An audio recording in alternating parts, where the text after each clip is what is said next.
Okay, let's unpack this.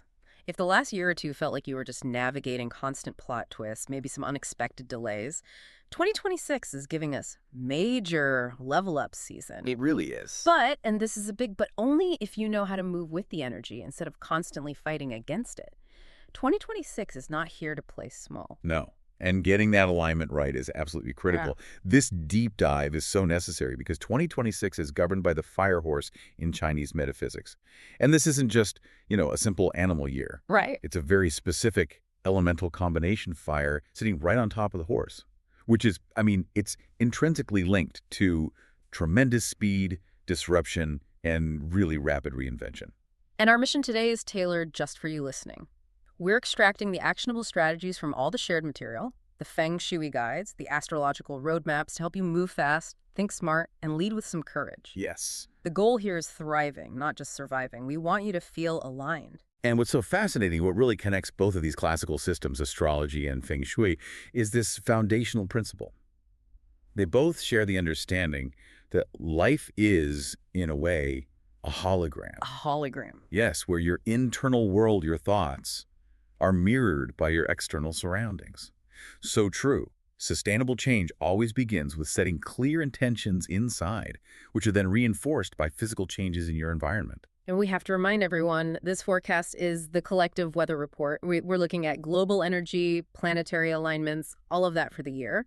But your personal birth chart, that's your unique blueprint. That's your outfit. Exactly. It's your outfit for navigating the weather. We're just impartial guides here, helping you understand the material so you can, dress appropriately. And when we discuss the fire horse, we aren't just talking about a year in that familiar 12-year cycle. Mm-hmm.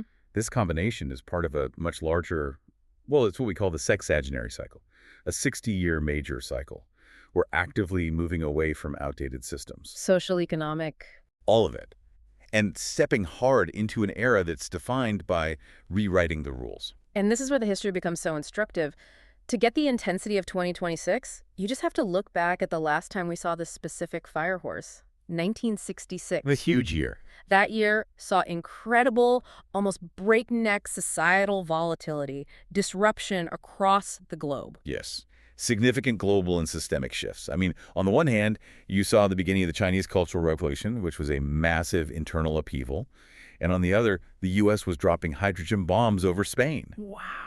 That pairing just signals a high-speed, disruptive, and deeply significant cycle that affects everything from the global scale right down to the personal. But it wasn't all just destruction, was it? Not at all. And that's the point. The energy cuts both ways, destruction and bold new creation. At the same time, we saw major societal advancements. Medicare was established in the U.S. The groundbreaking series Star Trek launched. A totally new vision for the future. Exactly. It was a year where existing realities were, yes, destroyed, but completely new paths for the future were carved out at the same time. You need that exact same boldness in 2026. Okay, let's shift focus, part one. The 2026 Feng Shui forecast.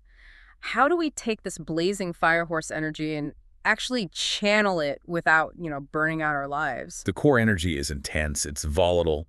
Fire is passion, it's speed, visibility, transformation. The horse is fast movement, travel, and that need for bold, independent decisions. So the biggest warning is what? Procrastination is going to be incredibly expensive in 2026. Opportunities will arrive fast in quick succession, and they have to be seized. If you wait, they just move on. But speed and heat, that often leads to overheating. That burnout risk is so real. So what is the critical structural imbalance in the year's chart we need to watch out for? This is the major financial and energetic warning for 2026. The water element is completely missing from the year's chart. Completely. And water, in Chinese metaphysics, is tied to wealth, flow, communication, emotional peace. So this vacuum, it prevents money luck from flowing naturally. It causes stagnation, financial dry spells. Without intervention, the year could feel really parched and aggressive. That makes so much sense. If wealth is water and the reservoir is empty, you're going to feel that crunch. So practically, how do we actively compensate for this missing water element in our homes? We have to intentionally reintroduce it. And this isn't about magical thinking. It's elemental balancing. You need to use deliberate physical cures. Start with watercolors. Okay. Black, navy, deep blue. Just use as accents. You should also favor flowing shapes in your decor curves and waves and move away from those sharp, angular items that just feed the aggressive fire. And the sources seem to suggest that actual physical water is the most powerful fix. It is. The most potent method is bringing in actual, clean, moving water. A small fountain, an aquarium, or even something simpler. A really powerful enhancement we saw in the material is placing a simple, clean bowl of water right at the geographical center of your home, Just a bowl of water. a non-metallic bowl, and you refill it daily. This specific action restores that missing water chi, it activates wealth luck, and it strengthens the center of your home, which is ruled by the powerful Victory Star 1. Okay, hang on. Victory Star 1. For listeners who aren't fluent, what is that and why does it matter so much this year? The Victory Star 1 is a powerful water star. It governs career success, competition, and overcoming obstacles. So when you activate it in the center with clean water, you are intentionally drawing flow and success right into the foundation of your life. So you win when you compete. You win when you compete, and you move past challenges more easily. Exactly. And beyond water, that kinetic horse energy needs movement. So this brings us back to decluttering. The non-negotiable. Correct. Horse energy hates stagnation. In Feng Shui, clutter, especially near the front door, the mouth of qi where all energy enters, it just signals chaos. It blocks positive flow. So if my entryway is a mess. If your entryway is a chaotic pile of old shoes and random boxes, you are basically telling the universe, bring me more chaos. Clearing that space is non-negotiable for success in a fast-moving year. It's the first physical step of your intention. And since fire is the dominant energy, we need to activate it intentionally for visibility and reputation. Where do we focus that fame energy? That would be the south sector of your home. This is the fame or reputation area, what we often call the fire gua. Since the south is naturally fire, you're amplifying the year's energy right there. Okay. For abundance and career momentum, this specific area has to be kept meticulously clean, bright, and active. A messy fame gua is believed to cause serious energy leakage. And what does that look like in real life? It could make you less visible at work or undermine your reputation with rumors or drama. I really appreciate the real-world examples you pulled from the sources, like people clearing out old clothes from a past career or getting rid of a junky trash can from their fame area and then seeing momentum return. It's that physical action reinforcing the intention. That's the key. But let's go back to that burnout risk.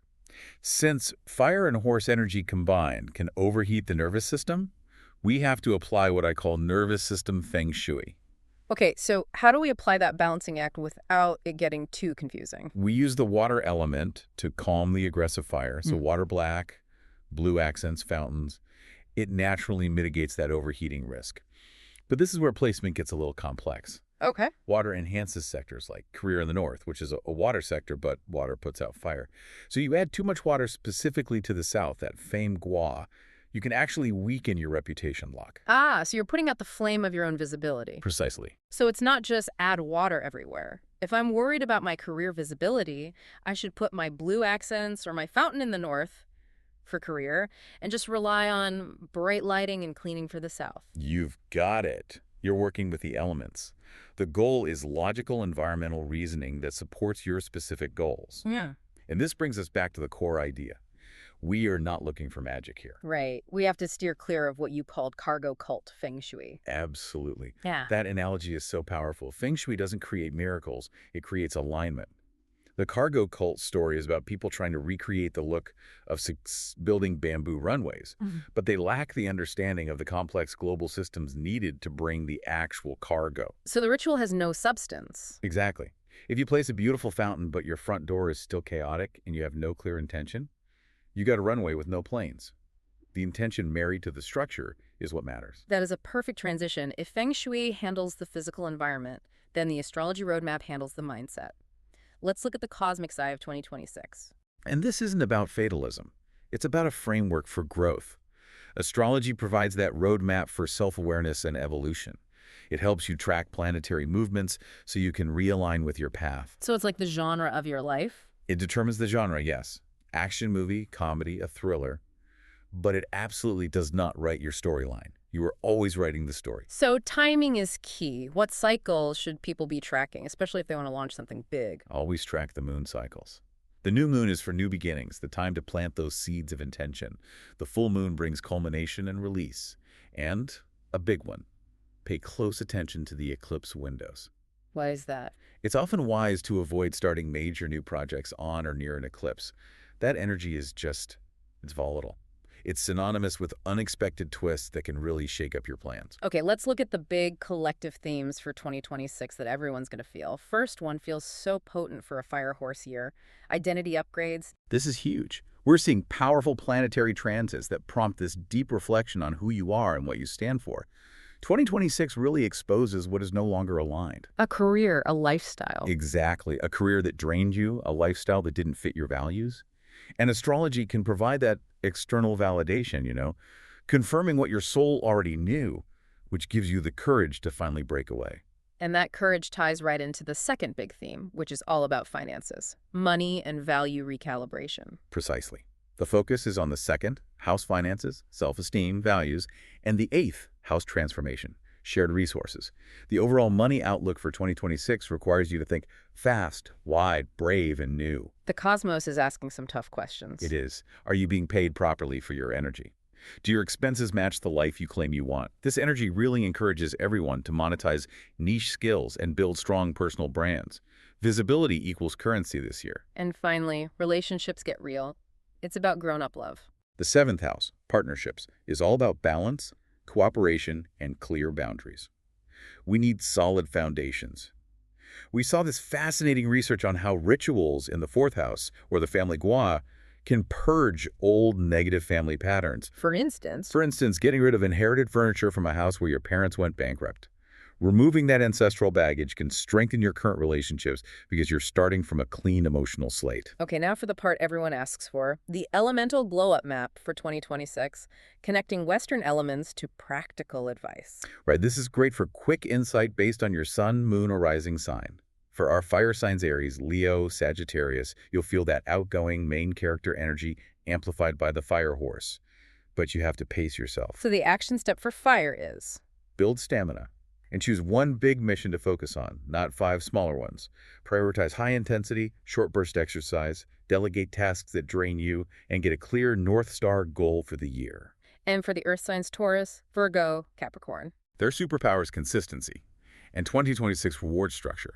They should focus on creating bulletproof systems, firm routines, and detailed budget plans to really maximize the speed of the fire horse. Earth needs concrete action. Yes. Implement a Sunday reset for your work and financial planning. Focus on skill mastery, not just broad learning, and literally schedule your downtime or you will burn out. The communicators, air signs Gemini, Libra, Aquarius. Their voice is their currency, especially this year. Focus on networking, pitching, speaking, collaborating. The main advice for them is move, don't overthink.